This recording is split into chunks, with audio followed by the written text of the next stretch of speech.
And finally, Dag Rosenqvist, who is a producer.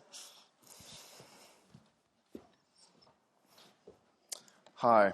My name is Dag Rosenqvist, and I'm a producer and project manager and a co-owner of a company called Producentbyrån. And we're a production agency based in Gothenburg, Sweden. We work with performing arts, and we work with primarily contemporary dance, contemporary music, and dance for young audiences. The people that we work with rely heavily on funding almost exclusively. It's city funding, it's regional funding, it's state funding. This is culture that could not exist without governmental funding. Over the last couple of years, we at Producentbyrån has been more and more getting involved in issues regarding audience engagement, audience development. We've been going to conferences, we've been learning more and more. We're now actively working with this conference and a future work in this line. And the reason for this is, of course, that what we work with is considered small konst. Niche art, art that isn't for everyone, for a particular taste, and so on and so on. But our approach to this is that people out there, the audiences, should be able to make an active choice whether they want to experience art or not. And that is something that we think that we could give them with this. And as someone said, I was at a conference a couple of weeks back, and someone said that art itself can be as difficult and troublesome as you just want to, but we as organizations should not be difficult. So that's sort of our take on this and my entry point into this, what I'm talking about here.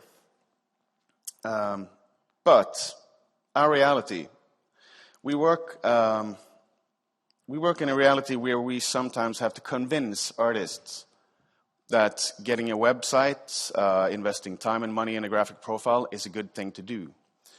We work in a reality where we have to convince people to set up a YouTube channel and convince them that that is a good thing to do. That making press images, trailers, whatever, available online is a good thing to do. A lot of the people that we work with are what you would call non-users in a digital domain, and these are the artists that I'm talking about. We deal with cultural secretaries that basically don't know what Facebook is. Of course they know, but you get the point. We still send out regular mail invitations to people, with paper, and that is reality.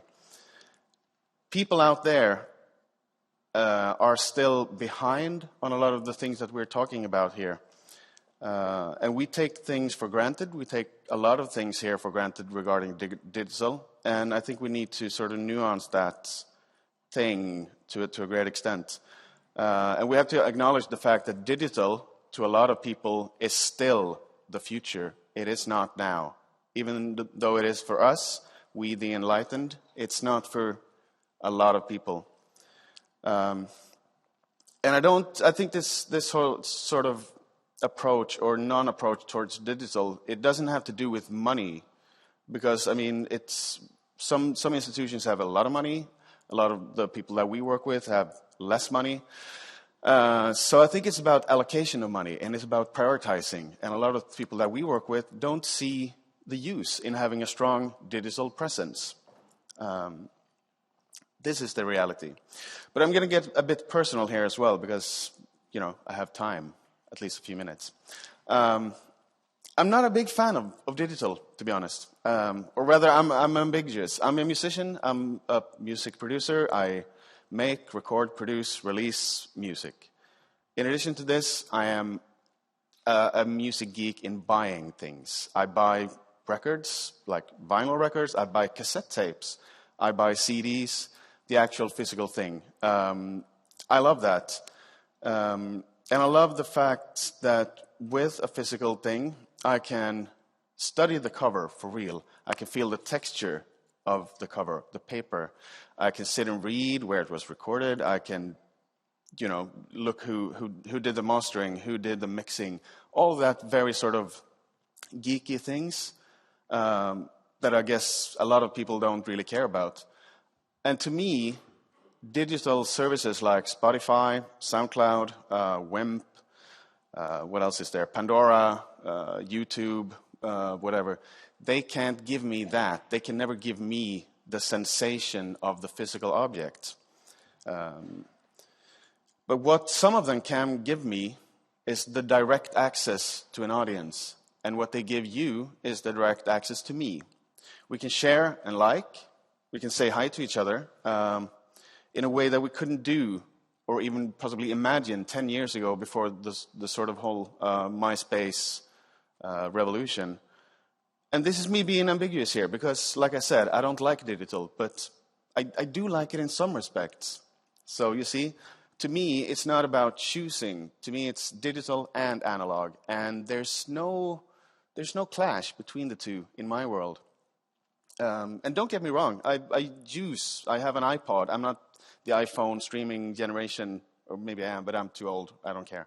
I still have my iPod, where I have a lot of music, and I love listening to it all the way to, on the flight in here, I listen to it. On the bus ride into here, I use it a lot. But to some extent, I know that I'm a dinosaur, and I'm extinct, and that's totally fine, because that's the way it has to be, because I am set in my ways and the way that I like. And I think that, to me, it is, like I said, it's not about choosing either or. It's about the best of both worlds. But to wrap this up a bit quickly here, like I said, I'm going back to Producentbyrå now, my company, and we work with performing arts. And a lot of the shows that we promote and produce are seen by very few people. They're hosted at a venue for 100 people, and they put on 3 times, and then it's gone. So digital channels can be a way of making that art accessible to more people. It has a democratic aspect that I really, really appreciate, and that is something that I want to take further into the future, where it has a real, real meaning to me. But perhaps I think in this world of digital abundance, or whatever you want to call it, I think that we should never forget what actually happens within us when we're in a room seeing great art being performed, and we share that experience with other people through physical contact or just by having them there. I think that is really, really special. Thank you.